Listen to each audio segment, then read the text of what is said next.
All right, folks, welcome back to another great episode of Dr. J Radio Live. Of course, I'm your host, Dr. J, broadcasting from the City of Angels, or City of Dead, or City of Demons, whatever you want to call it. I'm always open to suggestions.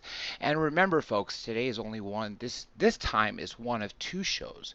We will have our second show at our regular time, which is 8 p.m. Eastern. This time, right now, we have a very special guest for you. He is a ghost hunter, one of the original ghost hunters who is part of the reboot of In Ghost Nation, the one and only Mr. Steve Gonsalves. Steve, welcome to the show. Hi, thank you very much. What a nice intro. So tell us, how long have you been investigating ghosts? Oh, it's been quite some time. I've been investigating for probably 25 years, I'd say. Give a solid number, 25 probably. So that, okay, because I know Ghost Hunters began in 2004, so that's 15 years, so you're talking 10 years beyond that. Yeah, absolutely. I started pretty young. By age, I'd say 12, I was reading, books by Lloyd Auerbach and William G. Roll, and then I just kept going. I started working with Ed and Lorraine Warren a very, very little bit in my early teen years, and started my own team. And then, gosh, I want to say by age 19 or 20, was already connected up with Jay and the Taps gang. But back then, it was called Rhode Island Paranormal Society. Different name, but same team. But now you're nationally, if not internationally, acclaimed. It's not just the Atlantic Paranormal Society, not the East Coast. It's definitely all of the U.S., probably the U.K. at that, I would think. Well, yeah, our previous, we definitely aired in 170 countries and for many years, and Ghost Nation is going to have quite a broad reach as well, and we're excited. These new adventures are very sort of rooted and personal for us in terms of really getting these families answers and helping all of these local teams that don't quite know where to turn with their case. We're going in and we're helping them out and really bringing a resolution to their clients. And it's been a great adventure, to be honest with you. And I hate to use the word adventure, but that's what it's been. These cases unfold in such a way that we've never had before, because we're able to do these really deep dives into the history and into the land and into the families even, and really get to the bottom of things. It's quite a departure from our previous work, but a very, very exciting one. Now, you were a former police detective, right? Or you are a former police detective? Oh, I was in. Well, yeah, not detective, police officer. Yeah. What county, if you don't mind me Not a asking? detective. No. I was in Massachusetts. Now, I'm assuming because of your investigative skills as a police officer that aided in your ghost hunting skills, right? Sure. Yeah. Absolutely. I mean, definitely, we have a bit more of a, I'd say a more of a BS meter than some may have. So we're able to sort of sniff out if people are kind of maybe not telling you the full story, or misinterpreting things or exaggerating things on purpose. But sort of more so that analytical investigation style, where nothing is really on the surface as it seems. You want to dig deeper, and it most certainly helps in that regard. 100%. I have two standard questions I always like to ask people who hunt ghosts, but before I do, there is a good question I see in the chat room for you. This is from Lasha Senyak, and she says she's always wanted to ask, what does Steve think ghosts sees us as? Are we spirits to them, or real people, or what? That's a great question, and sadly, this is a field that has zero definitive answers, right? Unfortunately, we have no facts. So I'll say this, just based on case study and patterns that we've recognized, where it does seem that if they have intelligence to them, they may sort of be be clued into the fact that we may still be living here on Earth, where they've gone somewhere else. But there also seems to be, and this is just through our case study, another team's case study, of course, we do seem to see a little bit of a pattern where they may be aware that there is another human-type presence there, but they're not quite sure they're dead, that sort of thing, a bit of a limbo state. But I think they see us just as we would see them, not necessarily in a ghostly, but definitely a human form and visual. It's not like we're looking like, energy or anything crazy. Actually, that's a similar answer that Grant Wilson gave me, and that was that they see us when he asked them. They see us apparently as a shadow, which is why that if we are coming at them or say at the center of a room, then they are more fearful as opposed to say being at the corners and allowing them to go forward. So very interesting that I actually got corroborating a witness for that. Now here are the two questions. You ready for them? Sure. Have you Absolutely. ever come across a ghost of an extraterrestrial? Whoa, that's a good question. And I would have to say no, not yet. Not that we know of. I mean, unless they can shapeshift, maybe if it's an extraterrestrial pretending to be a human, perhaps. But I have never come across that.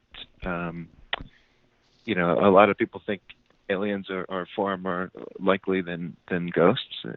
Especially in the world of science. So maybe, but I've never come across one. The second question, have you ever come across a ghost speaking a dead language, meaning like ancient Greek or Aramaic or something like that?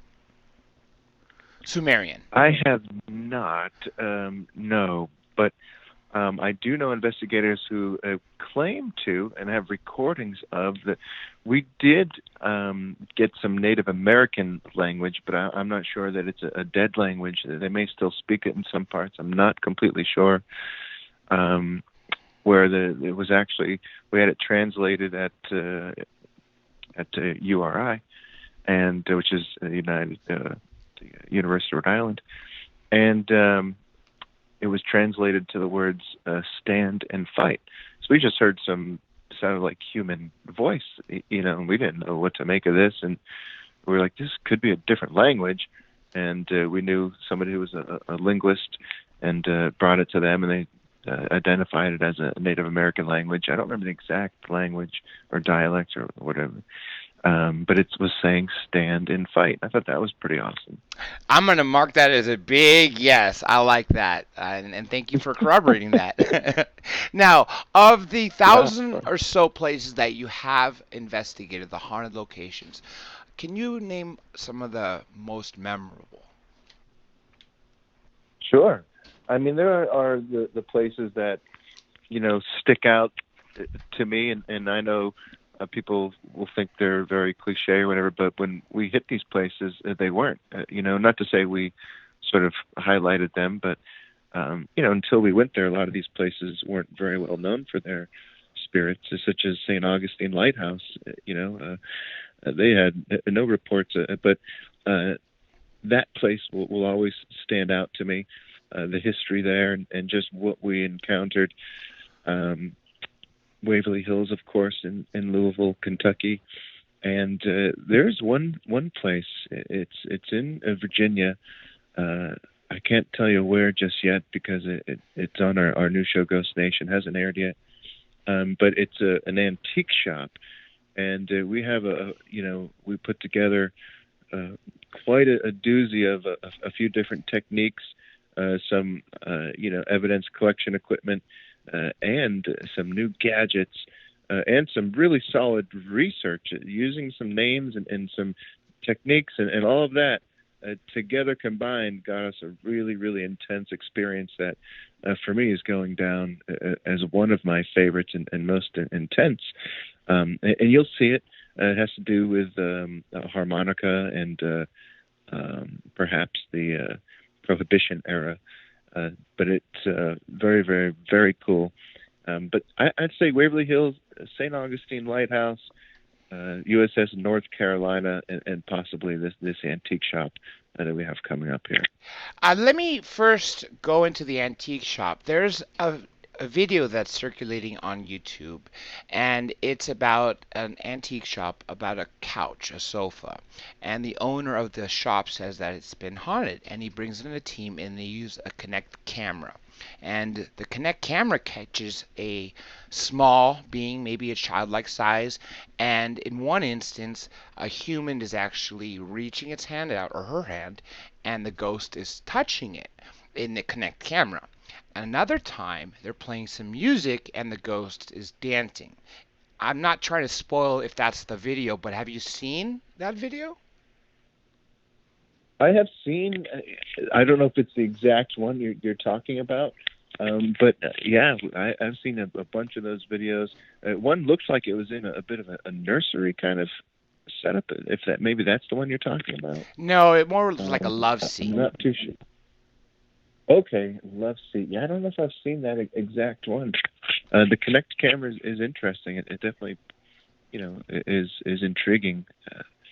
What to make of it, I'm not too sure. You'd have to assume that what you're trying to capture has mass, but the technology of that is sound. If you set that camera up and point it out into a room, it's going to send a bunch of lasers out and pull it back and create a digital image of the world it sees. That is factual. That will happen. So if something else shows up there, there is a chance that if it has mass, that it will map that out as well. I'd be very hesitant about the stick figure shape it puts up. That it could put that up, and it could be misinterpreting what it's seeing as a visual. But look at what's there in the room and how it maps it out, and not necessarily the stick figure. Now, you mentioned the USS is North Carolina, right? Battleship. Yeah, that's right. Right. Can you talk about that a bit? Because I've never heard any ghost Yeah, hunter talk sure. about battleships. I'm always interested on those because clearly there's a lot of trauma on those, especially ones that participated in wars such as World War II. That's absolutely right. Yeah, this ship did see some battle, and there was an explosion from a torpedo in the front. Forgive me, I don't know. I forget if they call that it's not the bow or starboard. My nautical language is not as sharp as maybe it could be, but towards the front of the ship, I'll call it. There was a torpedo strike, and at one point, separate from that, an explosion that did kill multiple men, sadly, and a lot of trauma aboard that ship. And the gentleman, his name is Danny, who wrote the book about the ship, actually lived on the ship. He's since passed away a few years ago. Sadly, we forged, quite a friendship over the years. But he wrote a book about his time living on the ship and all of the stuff that he encountered. Because even though he's the caretaker, he literally lives on the ship. Like that's where his bedroom is. That's where he cooks his food. That's where he. But he's there every day, and at one point, So, like, it pretty literally much just one of the opened. barracks on the ship, like the soldiers would live on if they're out to sea. Yeah, but he had a captain's quarters, where it was, it was nicer than that. He had a pretty good setup there. He was comfortable. He wasn't like living in, he didn't have a squatter type of situation. He was very comfortable and enjoyed the space there. But once you got out of his bedroom area, he wouldn't do it. He would go into there, lock the door, and stay there. And he was a bit afraid of what happens there. But he ended up romanticizing it and kind of falling in love with what's happening there. But a lot of trauma, obviously. And that ship, he opened up the one of the bottom sort of to the lower decks there, and he said nobody's been down there for, I want to say, 70 years. He's like, if you want to go. And we're like, do we? And we did. And we just kept going down further and further, and it was just amazing to say nobody has seen this since this ship was a working vessel, and we found papers from Pearl Harbor with documents, and he was very kind and actually let a few of us, I still have them, let a few of us take one. He said, if you want one, we have boxes of them. They're just going to get thrown away or burned or whatever. we're like, yeah, of course. So we each sort of took a little Pearl Harbor document from when the ship. It was just a repair document, not a war. Probably for best. Nobody needs that kind of energy around them. But it was really, really fun. One of the first cases where, it was in the early days, probably 2006, and we were just like, wow, this is amazing. Look what we're doing. It's 3 o'clock in the morning, and we're in an abandoned battleship. It was pretty awesome. 3 a.m. A lot of people mention that the nighttime brings out supernatural events. Do you think there's a correlation between the darkness and the activity? I do. I do. I don't think it has anything to do with it being dark necessarily, like the actual darkness, but we have seen a lot of patterns. I have recognized quite a few patterns there through case study and talking to, physicists and meteorologists, that sort of thing. And, in the later hours, or we can say early hours if it's past midnight, but the moisture barrier in the atmosphere is quite a bit different. Sound travels at greater distance and it is more intense. You have more energy trapped between the Earth's crust and the cloud cover.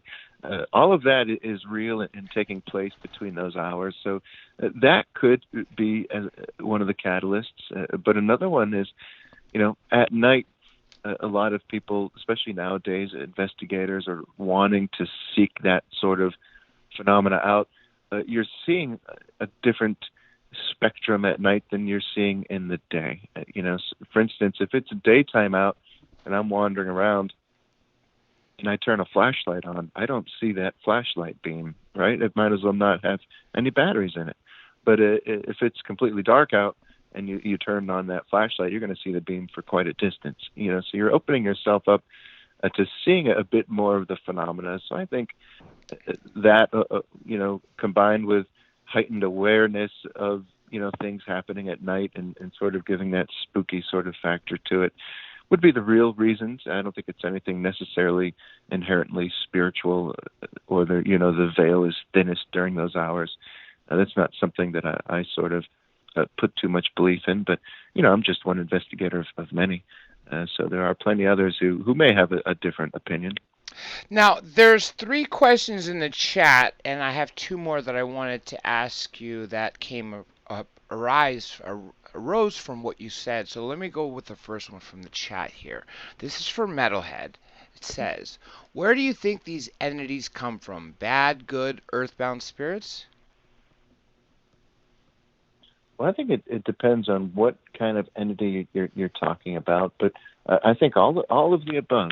There definitely seems to be, the humility, the human aspect to the haunted, sort of scenario that you may think of, which is, the human ghost or apparition in a house or in a location. There does seem to be that. I mean, we've captured that multiple times. And even, I can't say for sure, but on an upcoming episode, we may have captured what we think some of the best evidence to date in the, sort of the space of apparitions and that sort of thing. But I think it's just more that sort of awareness and the fact that if you think there's something evil or negative, a dark sort of energy, or what he said, a not an earthbound spirit, sure, that can exist as well. But most likely you're not just going to come across it. You're going to have to seek it out. It's very, very rare. But there does seem to be a few different types of hauntings. There seems to be the earthbound, where it was here living on Earth and is now, for whatever reason, not in a living form anymore. And there does seem to be that energy that was never on Earth in living human form, whether it's literally just energy, or if you want to be a little more, religious and call it a demon, could be any of those things. But there does seem to be some sort of phenomena that was not once human. Now, one of the questions that I've been dying to ask you from the onset is, what equipment does a modern ghost hunter use, such as yourself? we've expanded our toolkit to some, devices, and we've been very fortunate enough to have some new equipment developed for us and for our new show. But if you're just saying a paranormal investigator that, you have 3 tools you can grab, and you better grab the 3 that you're going to use, and here they are. For me, it would be EMF, the magnetic field, right? Detects the fluctuations in, not really in the magnetic field. That's a misconception. It actually reads radiation that's trapped within the magnetic field. So the magnetic field actually stays constant. The radiation within it is what fluctuates. So that, I like that device. The thermal imaging camera, because now we're seeing FLIR, a different Exactly. Oh, yes. Yep. A forward-looking infrared receiver, for anybody wondering, which probably nobody is. But yeah, that is a thermal. So some people don't get into the really techie stuff. Like, I didn't even know that meant something. But some of us get find a lot of fun in the technicalities of it. But yeah, thermal imaging for sure, and a video camera. You have to be able to document what's happening, and I like video camera because you can have audio and video in the same device there. Now, since you mentioned the Warrens, obviously I'm assuming you've seen Annabelle? I have not seen the real Annabelle. No, I know of her. I've seen pictures, many videos of her, and but I've never. I didn't go to their museum when they had one set up. I never visited. I've seen them speak at least 10 or 15 times, but they would never bring Annabelle around. And even when I worked with them, it's not like, if we're going on a case, they just bring Annabelle around. She's very much so, unless you went to their museum that they had, which, was it wasn't stuffy and like a museum where you feel like you can't touch anything. It was very cozy and modest in size, and, it was very approachable. You could see it right there, But I never did see Annabelle. I know it's just a Raggedy Ann doll. Not just, Yeah, they're definitely not what the movie shows. It's not like this horror-looking doll. And actually, the fact that it is a Raggedy Ann doll scares the crap out of me 10 times more. Yeah, I can see that. It looks so innocent. Yeah, you don't think it's going to be evil. But let me ask you this. Oh. Aside from Annabelle, have you come across any other inanimate objects that are haunted? That's a good question. Yes, I have. I don't mean haunted as if, you're going to see a doll moving around and walking around, that sort of thing. But energy, whether it's through a conscious thought or not, it does seem to be able to become attached to an inanimate object, whether it be through extreme love or extreme tragedy. It seems to be one of those two things. For instance, somebody handmade this nice little blanket throw for somebody 100 years ago, and they're so attached for it because it took them 10 years that they're still with it. That sort of thing. If there's a conscious decision behind it, we're not sure. But that does seem to happen. Now you have to think, in the case of Annabelle or a doll like that, it's never going to be a situation where an energy gets inside of the doll and possesses it, and now it's inside of it and using the doll to move around and walk and do things. It's more like the energy is just there and may be able to manipulate it from the outside, move an arm, tilt the head, close an eye, something like that. It's not going to inherently take over the body and start running around the house. Like Chucky, so like the movie Child's Play, right? It's not yeah, going to pull a Chucky. That's not going to happen.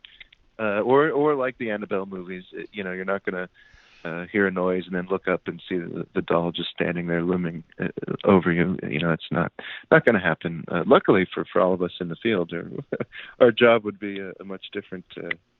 We'd have to get some hazard pay. Yeah, seriously, right? Like the Ghostbusters. Okay, this is the second question that I wanted to ask you from the chat room. How do you tell the difference between a ghost and a demon? Well, a ghost and a demon. if a demon can be a multitude of things, right? If you're religious, if you're Catholic, Christian, whatnot, sure, you call it a demon, right? If you are not religious, then this is just to you some sort of dark, evil energy, different than a human spirit. Because you can have human spirits that, when they were alive, could have been curmudgeons, and maybe now that they are dead, are still not the nicest people. So you can have human spirits that are a little ornery.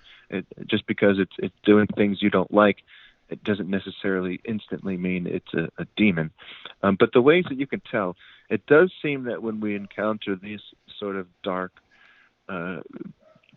presence, whether it's a demon or not, that their goal is sort of to get you out, and that's, they don't like the living for whatever reason, and they don't want you there. You're uncomfortable. You're getting in the way of what they're trying to do.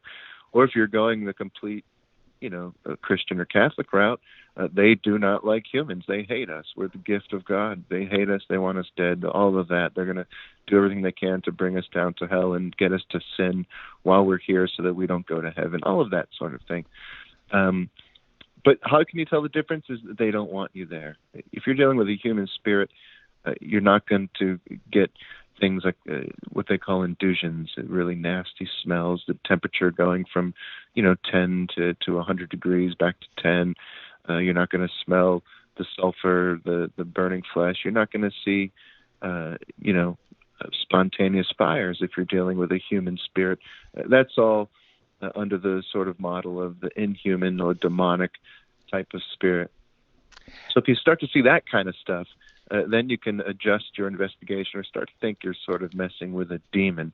But just the fact that he used the word demon would tell me that, I don't know if it's a he or she, a metalhead, but it tells me they believe that, or that at least they consider themselves either Christian or Catholic, or at least are open to that idea. Because most people wouldn't call it a demon if they didn't believe in religion, right? So I would say for him, if he does, or she, if they do believe in that, getting the clergy involved. Don't be afraid to call your local. If you call your local church, whether you're Catholic or Christian, and tell them that you're dealing with something evil and you believe it to be a demon, and you give them some real information, they will 100% without a doubt come to your aid.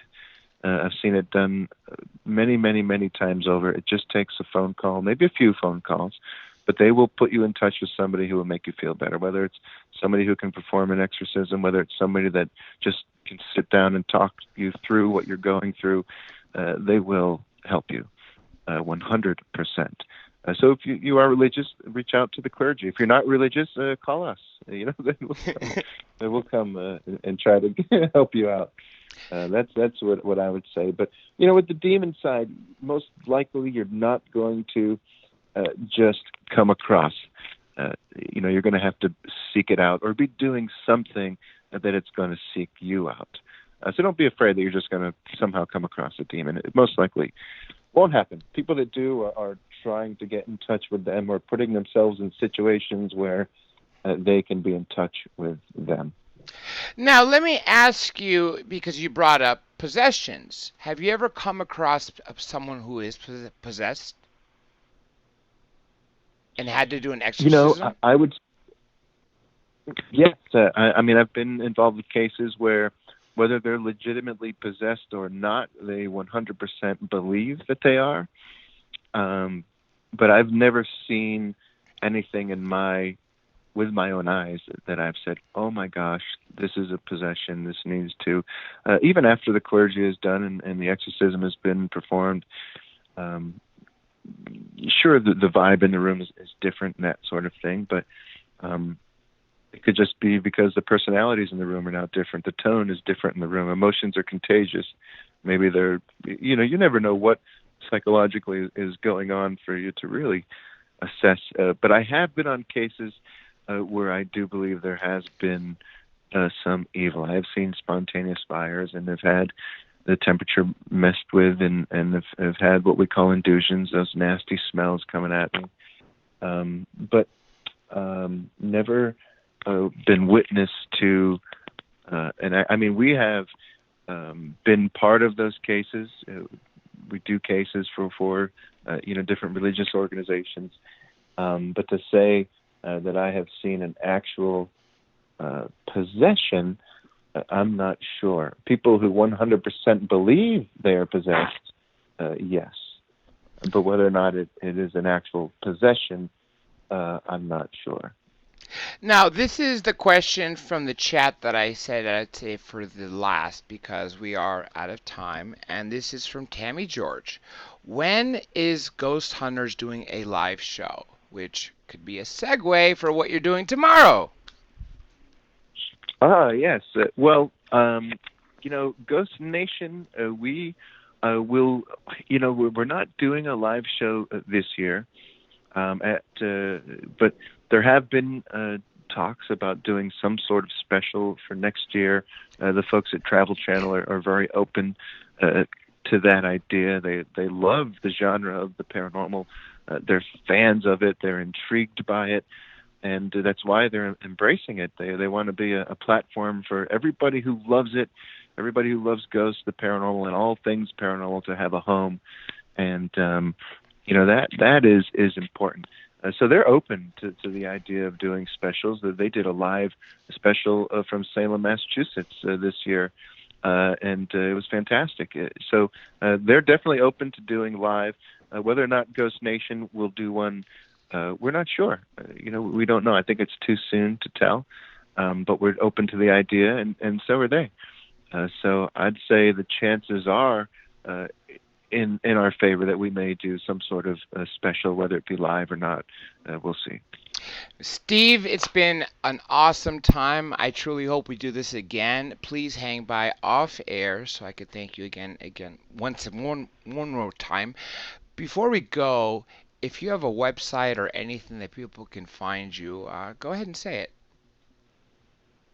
Yeah, right now I'm sort of keeping up on the social media at Steve Gonsalves Official. They can find me all over the place, Twitter, Instagram, Facebook, all of that. And I'm pretty good at keeping updates going and telling people what we're all up to. And other than that, you can go to UPRO or TAPS. Yeah, that's where you can find me. Well,